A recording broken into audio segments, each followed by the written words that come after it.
that we have taken before in the past that will work to reduce gun violence. The recent proposal by the bipartisan group of U.S. senators, as well as previous bills passed in the House, are hopeful signs and good first steps to finally begin to address gun violence on multiple fronts. It's early, and we'll need to see the details of the Senate compromise and the final bill that's passed, but the ideas mentioned so far sound like good first steps. Having time for authorities to do background checks of juvenile and mental health records of any prospective gun buyer under the age of 21 is good, as would extending prohibition on guns to domestic violence abusers. Other excellent steps mentioned are the additional funds for states to enact red flag laws to temporarily confiscate guns from people deemed to be dangerous, as well as money for mental health resources and to bolster safety and mental health services at schools. Several of these ideas are things my colleagues and I have worked on through our National Association of Counties, and a resolution we passed last year to address gun violence as a public health crisis. These things are also among the actions that Ramsey County has advocated for in its state and federal legislative agendas. They're good first steps, but there are other reasonable things that we must also consider that have widespread support and that would be effective at reducing gun violence.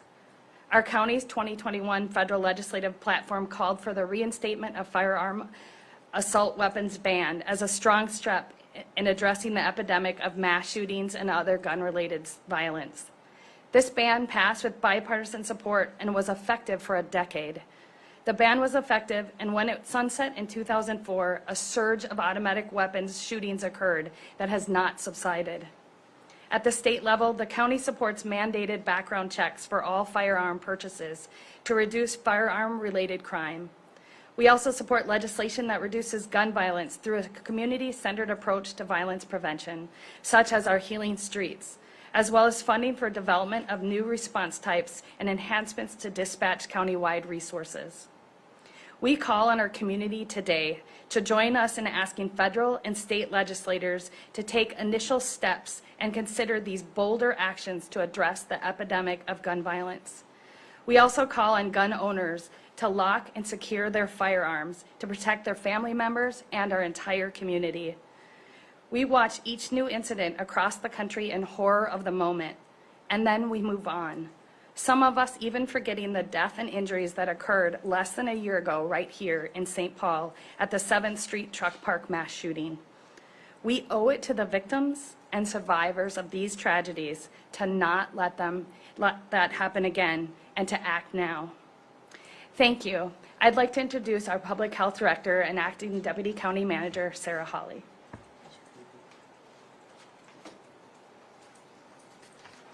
Thank you, Chair Matta Castillo and County Attorney John Choi. It's great to be here with you this morning. I want to first lift up the lives of the people lost to gun violence in our community, the families and friends impacted by this loss and these preventable tragedies, and the survivors in our community that are working to heal from the impact of violence that is often unimaginable. In July of 2020, Ramsey County declared racism as a public health crisis, which officialized the county's stance on this matter and supported the use of public health lens and the dedication of resources to the work of dismantling racism within Ramsey County. This is relevant and important today for many reasons as we try to address the issue of gun violence as a public health crisis. One, we have a responsibility to examine the policies and practices that contribute to violence and gun violence in our communities. We must address the root cause of violence and gun violence that contribute, we must address the root cause of violence and gun violence that contribute to the determinants of health that lead to many of these tragedies that are rooted in systemic racism, poverty, the lack of health that lead to many of the social determinants that we're seeing here in society. We also need to lift up the issue of mental health promotion and support in our community, and often the lack of social supports that lead to violence and gun violence in our community.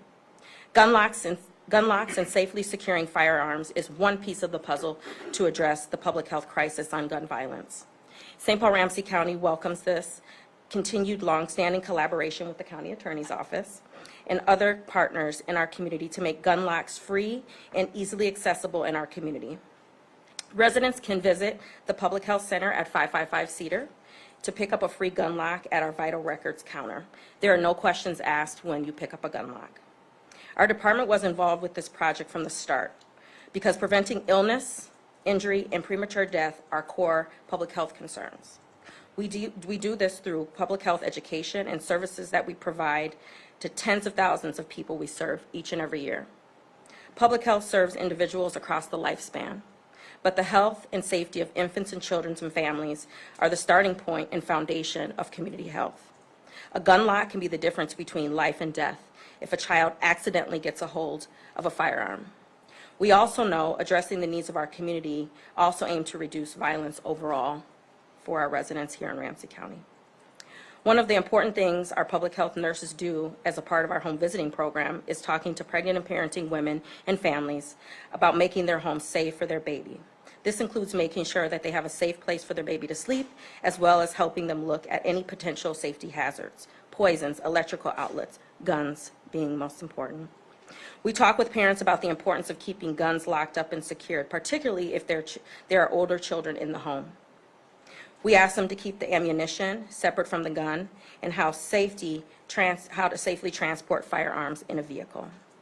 As a parent of a 8-year-old, I also know children intensely watch and model everything that we do. So that's why it's not surprising that recent research that involved interviews of gun-owning parents and their children found that 73% of children under the age of 10 knew exactly where their parents had stored their guns. Education is key to preventing children from accessing unlocked guns. That's why we are here today, to alert adults who have children living in or visiting their homes to the danger of unsecured firearms, and to let them know about the free gun lock program that they can now easily pick up in the community. If you have a gun, take the time to think about what you can do to avoid a tragedy and save the life and prevent injury.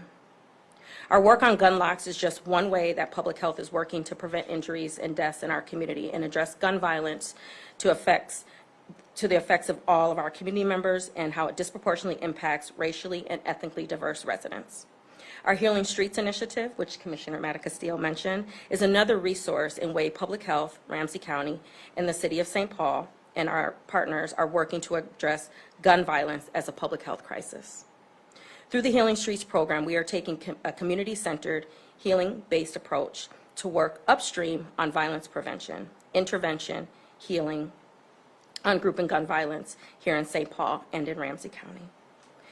Centered in the narratives and lived experiences of those most impacted by group and gun violence, the Healing Streets program works to reduce group and gun violence through direct service work with schools and hospital-based violence prevention, healing, and grief services for survivors of group and gun violence. I also want to mention another county resource for individuals that are struggling with and healing from violence, that the support and services available throughout Ramsey County and through our Ramsey County Crisis and Mental Health Services Unit. The county provides connections to services and resources to put individuals on a path to healing.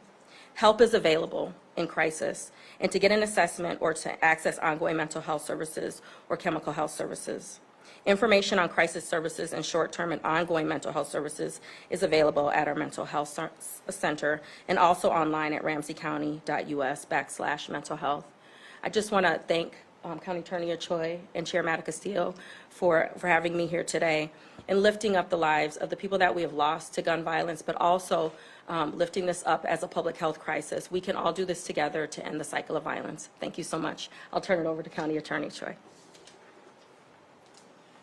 And thank you, Sarah Holly, for the work that you're doing to prioritize our response to violence and really leading around a public health lens to address those issues.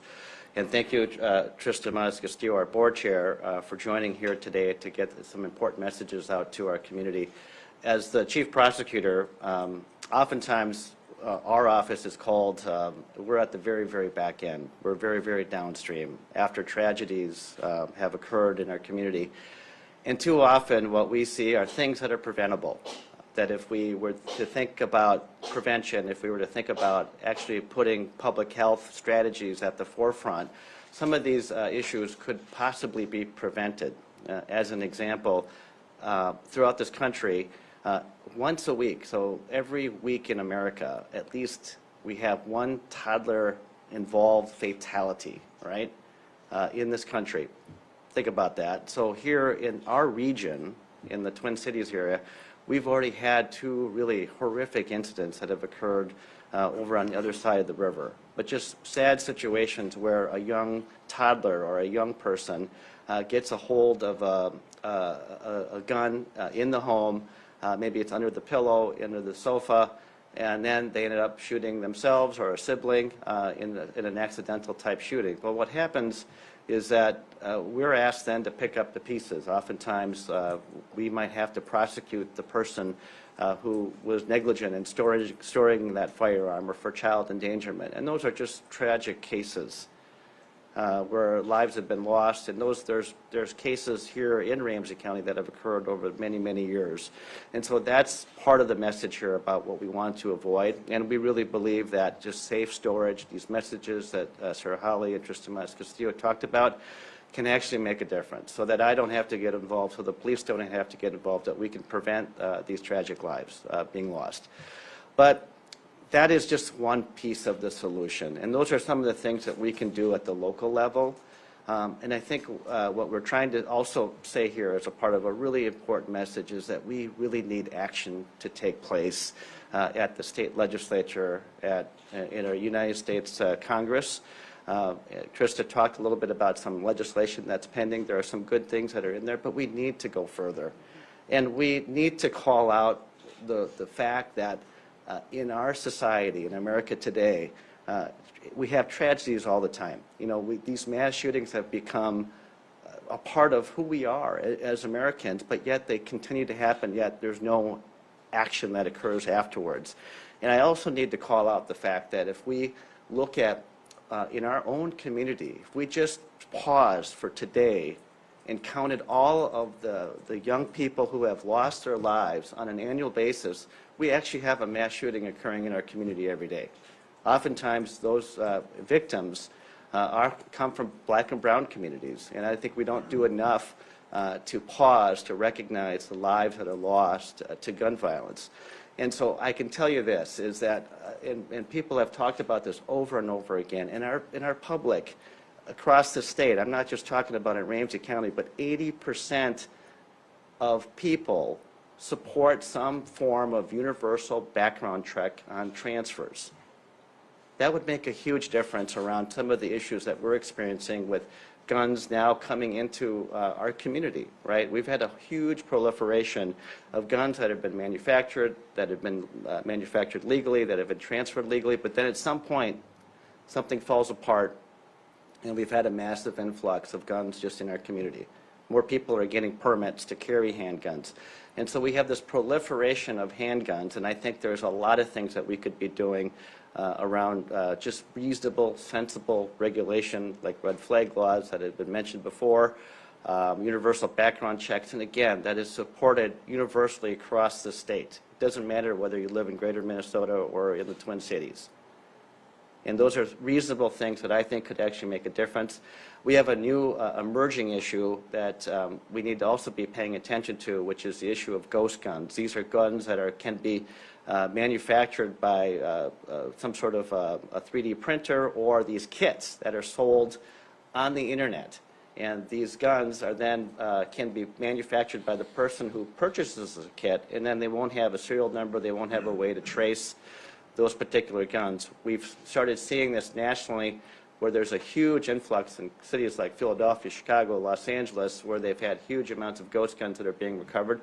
We're starting to see that happen here in the Twin Cities, in Minneapolis and in St. Paul, and that's another issue that we need to address.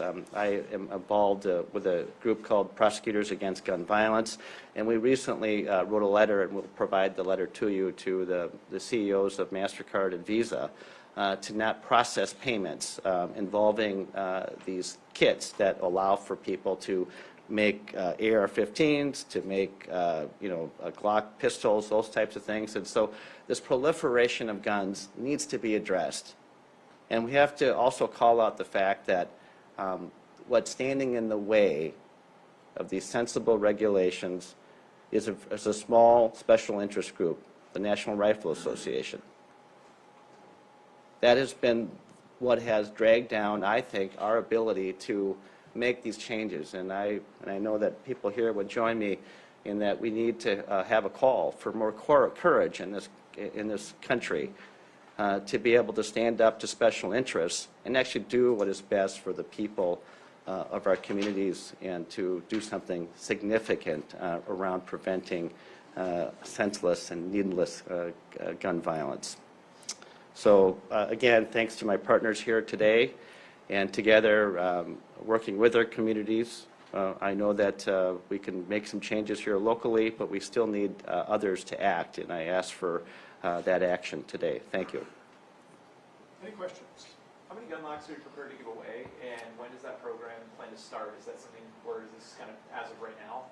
So the program has been in place for, I don't know, probably since about 2013 or 14. So we've always had gun locks available, but we're expanding today. We have more service centers and locations that we're utilizing in Ramsey County, and the locks are very simple. They're no questions asked, and we are distributing them to whoever needs them. Can you show how that might work? Well, online, there's a great video that a sheriff's deputy will go through, but basically what it is, it's a cable lock. And the cable lock is just very simple to use. It just goes right through the barrel, right? Or it goes through, it can also be used for a rifle too as well. And there's a demonstration on Ramsey County's website that you can look at. So it's very simple, very inexpensive, and they work because this will prevent, I think, a young child or with anybody, being able to get into that. I mean, if you really wanted to, you could cut it, right? But the purpose is here is I think this will work to prevent the types of deaths that we're talking about.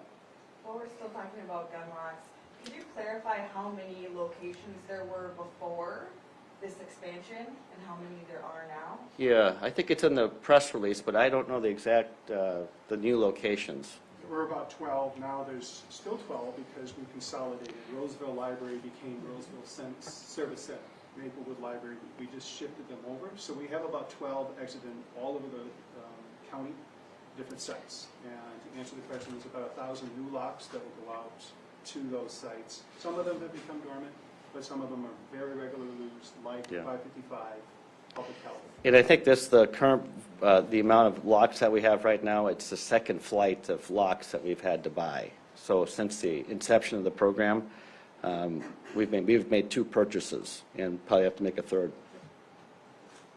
It was brought up the record number of gun permits in Minnesota over the course of the last 2 years. Are you able to speak to Ramsey County specifically, new gun permits that have been issued in the last 2 years? I don't have the numbers off the top of my head. The sheriff's office would have that, and we can also provide that information for you if you're interested. I know that the number of permit holders in the state of Minnesota has dramatically increased, especially over the past 2 or 3 years.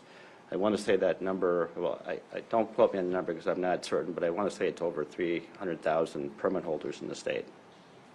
And then you mentioned the 2 incidents in Minneapolis Yep. that we've seen over the course of the last few months. Would you say this is in response to that, or any correlation between this move and those incidents, or can you speak a little bit more to the timing of why today you're doing this? Yeah, so so I just want to make it really clear, this just happens as a matter of course, where a young person gets a hold of a gun and ends up shooting themselves or somebody else.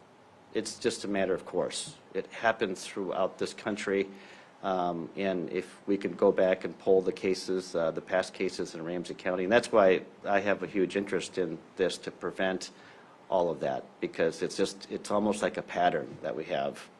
And I think if we start taking public health approaches, we can interrupt that pattern. So one of the reasons why we wanted to get this done at this time was that school is out now, right?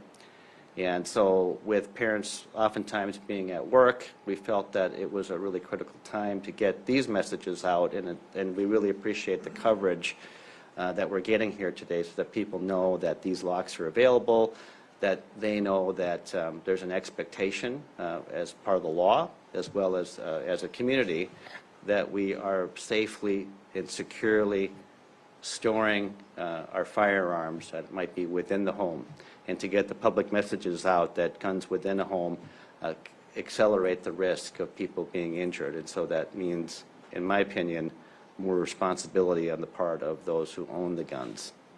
And lastly, I know there's been kind of a massive effort across the river to take guns off the street, right, in Minneapolis and in Hennepin County, and some of those joint, actions over there. Can you speak to that at all in Ramsey County in terms of getting illegal guns off the street, and maybe any progress that you've seen this year or over the last couple of months? Yeah, well, Sarah talked about this. I think a part of it is trying to get those guns off the streets, right? So that's a lot of what police are doing. They're recovering firearms and oftentimes are stolen, right? So the police continue to do that type of work in terms of just recovery of guns when they're about doing their, policing work.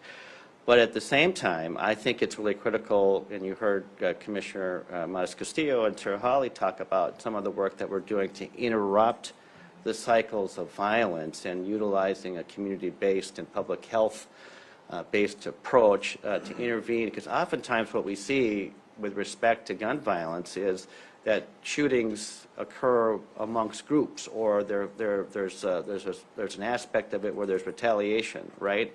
And so if we have community interveners that are properly trained and resourced, we know that there's a likelihood that there could be some retaliation, right, or something like that if there's a shooting victim that might present, let's say, at the hospital, right? We can have community interveners get to work right away to try to interrupt what we see, again, as a pattern, as a cycle where you see retaliation. The truck stop shooting that we just recently had, that was actually a remnant of some of the retaliatory shooting that goes back probably about a decade. So these cycles can be interrupted.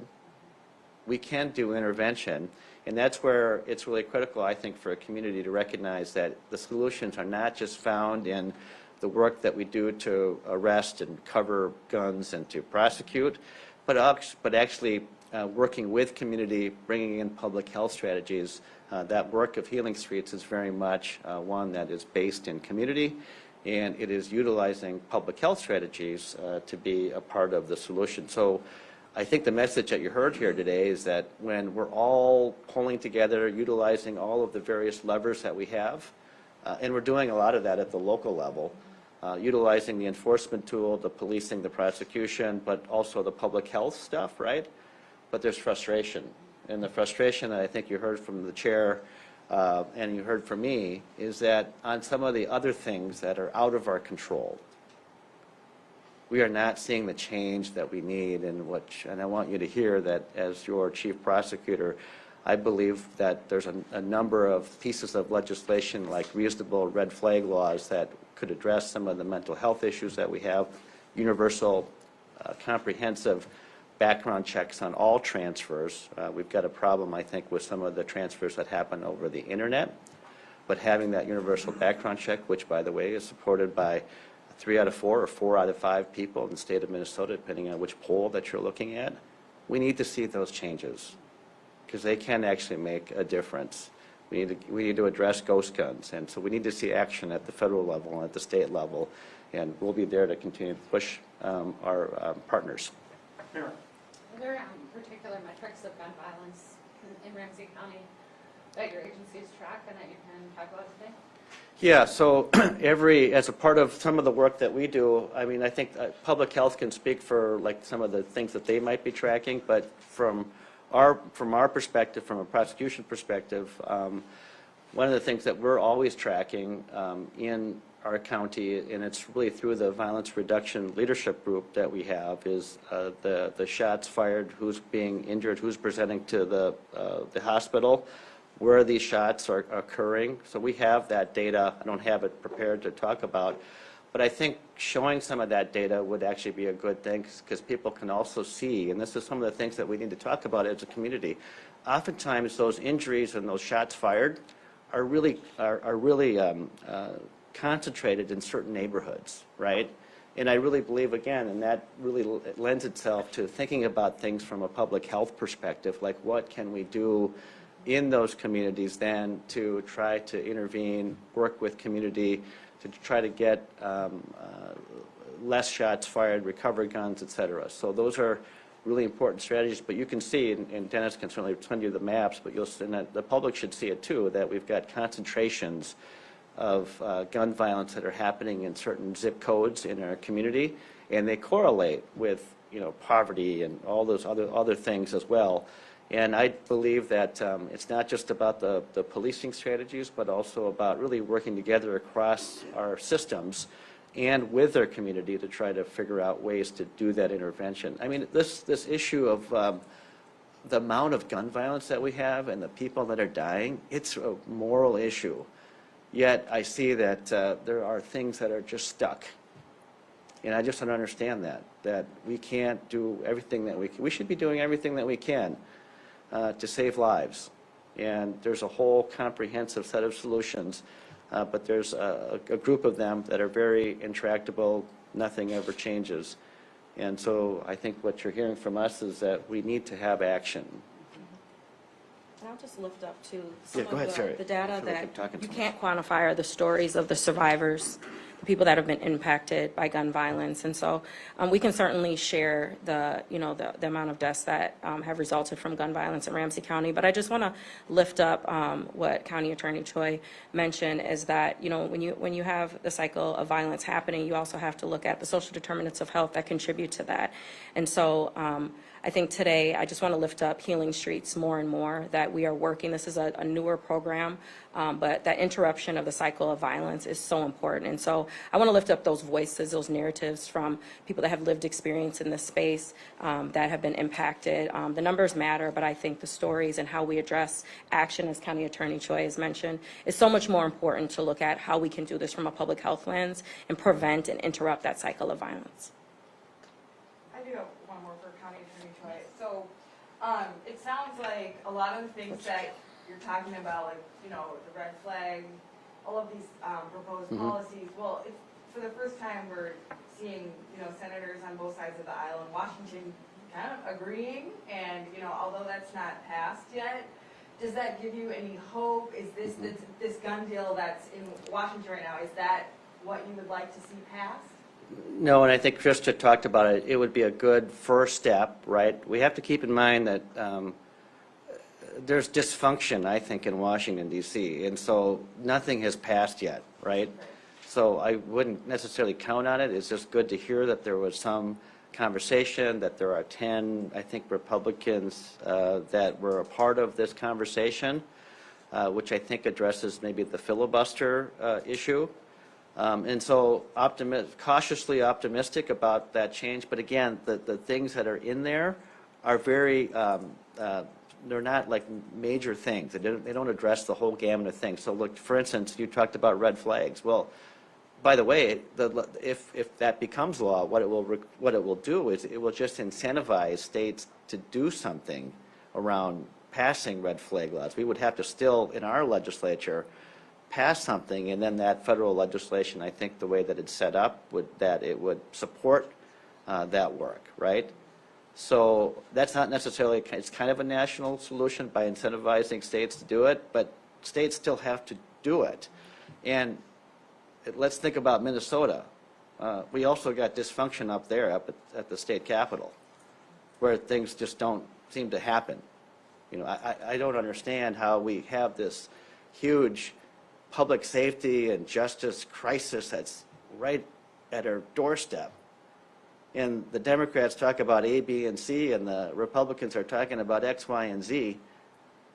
And nothing happened around the issues of trying to make sure that all communities are safer, that we have a better version of justice. They all went home. There's one thing that changed, which was we did get a restoration of competency program in place, which is huge. But that was it. So we got a lot of work to do, and I think it starts with these types of conversations. It's not about who's right and who's wrong. It's about the people. And it's about serving the people and recognizing that this is a moral issue. It's a public health issue, that we've got people dying needlessly. and we need to have real solutions. So I'm hopeful about what might happen in DC, but you know, there's a pattern there too, right? That certain special interests have a huge stranglehold on our democracy, and that's what needs to change as well. Last question. Yep. I just wanted to ask, John, when it comes to your office, I know you talked about being on the back end of the system, but when it comes to gun cases that your office charges, have you looked at changing your approach to plea bargains or other aspects of your role in the system? No, the gun policy that we have is actually, it's one of the oldest policies that we have in our office. It was enacted by my predecessor, Susan Gertner, which is a no, where we don't really plea bargain around the issue of the mandatory minimum, right? And so that policy has been in place for the longest time, and we haven't changed that. So that's one particular area in which we will do our part to charge those cases, and then as a part of the resolution, we have the policy that's been in place since the mid-90s. Now, we have a report that we submit to the legislature by law every year, and in that report you can see what happens to some of these cases, and in these cases would be the ineligible possession. Under Minnesota law, if you are a convicted felon, you are ineligible to possess a firearm, right? So we have to report that data to the Minnesota Sentencing Guidelines Commissions, and if you look at the data, you'll see the positions that we've taken, and then ultimately what happens with the case, because the judge ultimately makes the final determination about whether to impose the mandatory minimum. I would say across the state, though, during this pandemic period, there's probably more cases that have probably been resolved without that mandatory minimum. But that would be, I think those numbers are very much statewide because of the pandemic. But those are, I don't know if that addresses your question. That was a disposition issue. I mean, the legislature got very adamant about their feeling that particularly metro area prosecutors are not getting tough on the front end. I mean, they want to hold you and the Hennepin County in particular accountable. They say that people aren't, you know, getting charged out, that it's not sensitive. But that's not on the gun cases, Tim, and I want to make that absolutely clear, okay? On the gun cases, absolutely not. We've been reporting that data for decades. And so it's all there, and you're not going to see much of a change at all. I think their argument, though, is that Yeah. other cases that lead to these gun cases are not, you know, that there's a... What, like fifth-degree drug possession cases? Is that what you're saying? No, I think that... Well, yeah. I mean, I do have a policy that says that we're not going to prosecute fifth-degree drug possession cases during the pandemic, which was supported by Sheriff Fletcher and then Chief Mathwig in Roseville. We have this enormous backlog, and we have to prioritize these gun cases or the violent cases, right? And so over the course of this pandemic, you know, we have a policy that says that the rule is that we're not going to charge those unless the police make a very distinct case why there's a public safety issue. And recently we've had some of those where we've got some livability issues, like at 5th and Minnesota and some other places where the police have presented cases, and they've utilized the public safety exception that we have in our policy. Tim, the things that you're hearing up at the legislature, that clown show that occurred, okay, a lot of that is about politics. And it's about trying to gain control of the legislature.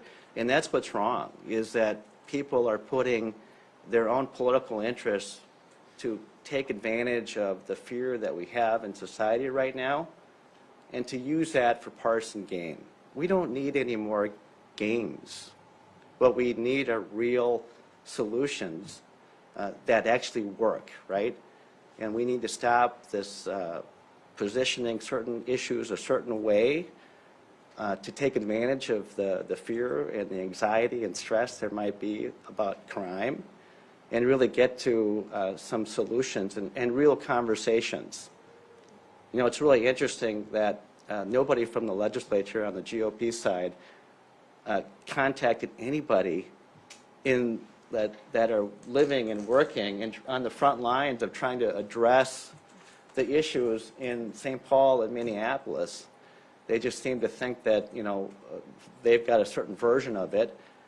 But interestingly, Congresswoman McCollum, she did contact us. She convened a group of people and started listening. And what she heard is that we could use more help and more support on developing group violence intervention strategies, focused deterrence models, and doing the work with community, right?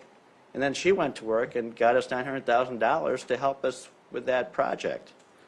That's the type of representation that we need to see from the state legislature, that they work in partnership with all of the local units of government and work to, pull together in the same direction. That's really what we need, not this let's see who can win the legislature and be in control. So I don't know if that answers your question, but Let's put a pin in it. There will be a lot of data coming to you in about an hour when I send out sort of our follow-up piece. It'll answer some more of the questions that how many gun locks, what does our current site distribution look like, and a number of other items that were referenced today. So thank you all for being here, and we can. yeah, thank you.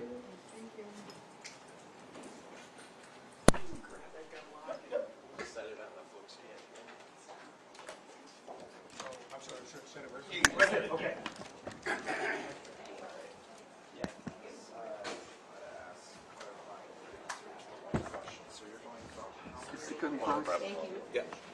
I have to go back and look. Took a couple down. It's on our website. You'll see the whole list. So I think my memory is there's 12 of them across. You're expanding to how many? We'll probably only go up to 13 because we took a couple of them off at line. Next one too. Ramsey County line will be taken offline, and right next door in the same building is the Minneapolis Center. Sort of adding one location. We're adding one location, but we're basically changing this delivery model. Not taking any service away from the neighborhood. And like I said, when you see the list, you'll see where they're located. Highland Park, West Side, East Side, suburbs. They're all meant to be community houses. In other words, if you want to get a gun lock, most law enforcement centers right now. Some people might find that intimidating, so Yeah. go to their 37 So what's new necessarily isn't additional sites, it's that the sites are different. Yeah, the sites are different, and they're really tied into what Ramsey County has done over the last 2 years during this pandemic, and how they deliver service to the community. So they created 3 different service centers around a whole host of issues. Public health, And jobs, all kinds of those are the ones that are adding to that program. Exactly. We attach to that, saying that made a much more logical partnership than saying another life.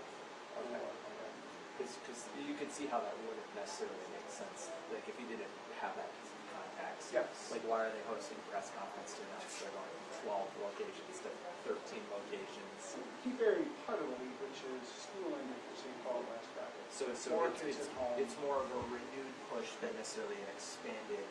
It's more of this renewed push and 1,000 additional gun Gun locks. locks will be going out in the community over the course of the next 12 months. I guess the big things I feel like are important for context for Mhm. this piece are having the number of gun permits for Ramsey County, Yep. even if it's just over the last couple of years. That might be online, but I can double check with the sheriff's office, because they're the ones who come to us to not the permits, so hopefully kind of process them. Yeah. I'll see if I can find that for you, but you might also check with the The number of guns off the street, maybe, I think that's a piece of, because they spoke, kind of Yeah. to that in general sense. I might be able to get this, there's a stat sheet that St. Paul does every month. Okay. I don't know that specifically, but expired victims of homicide, victims of shotgun gunshots. We've got a whole host of things that we talk about. I don't know how many, if there's a sheet that talks about guns. And then the last one is gun locks you've issued